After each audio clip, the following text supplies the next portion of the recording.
Yeah, man, Greg Haugen was a beast. For a young white kid who liked boxing, Haugen was the pinnacle, right? There weren't a lot of white champions. It just happened to be an urban, ghetto sport, so there weren't a lot of gyms. But if I remember correctly, Haugen was up by Alaska and whatnot, and engaged in tough man contests when he probably working the fisheries up there, and. Yeah, no, a great career. Hector Macho Camacho, I was in the tri-state area when he was getting big, and I remember my brother. My brother was always kind of this snobbish kid. We were wealthy, and I remember Camacho fighting Cornelius Boza Edwards, if I recall correctly.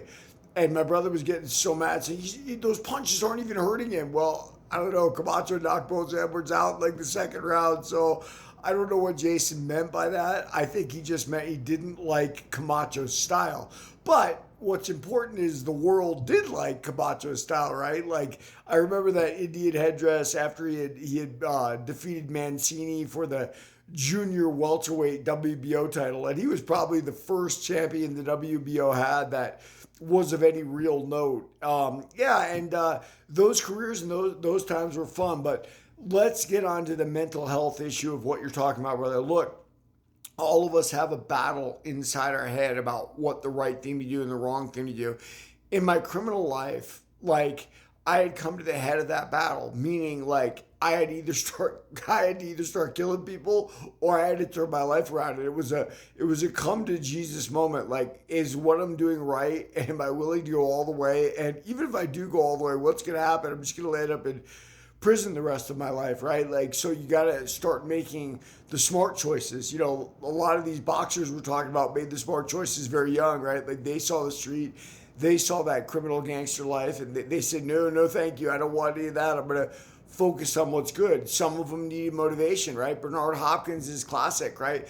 Going to prison at 18, getting out around 25, and realizing, like, hey, it's all the discipline he learned in prison. I'll be honest with you. In my 20s, in my kickboxing career, like I didn't know what real discipline was. It's just I was young and my body could handle a lot, right? Like so 5 round fights for titles in kickboxing were no big deal. But like, I'd run 3 miles twice a week. What the hell is that? In prison, I learned how to run half marathons. I'd run, I don't know, Fridays would be 3 miles, like Mondays would be 7, Wednesdays would be 5. You know what I mean? Like real road work to try to get my body in shape. And when I get out, that's why I was so devastating. It didn't matter, like all those MMA guys. First of all, they weren't strikers to begin with, but more than that, like my body was such good conditioning shape. I kept sparring when they were done because I was used to that kind of conditioning, but make no mistake, I didn't understand what that was when I was young and still fighting.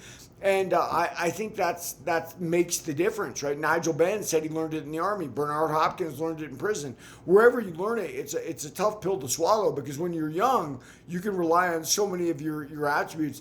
When we get older, brother, right, that battle becomes more in our head. And we got to always be careful that we don't fall and slip and do what that wolf, that bad wolf is telling us, which wolf we feed, right? That's Native American religion. And it's so true, right? Like in the fight game, get some of that atavistic stuff out of us while keeping the course. Like, right, I live a very humble life now. Like I go to work, I take care of my wife and my dog and everything else. But I guess the fight game gives me that atavistic, fight that I wouldn't have otherwise. So yeah, there it is. Keep it on the straight, brother. I know it's hard. Believe me, you don't got to talk to anybody else about mental health. I'm there with you, man. But at the end of the day, we're responsible for our actions and our thoughts, and we gotta do the right thing. And there it is. Everybody like and follow for more on the fight game.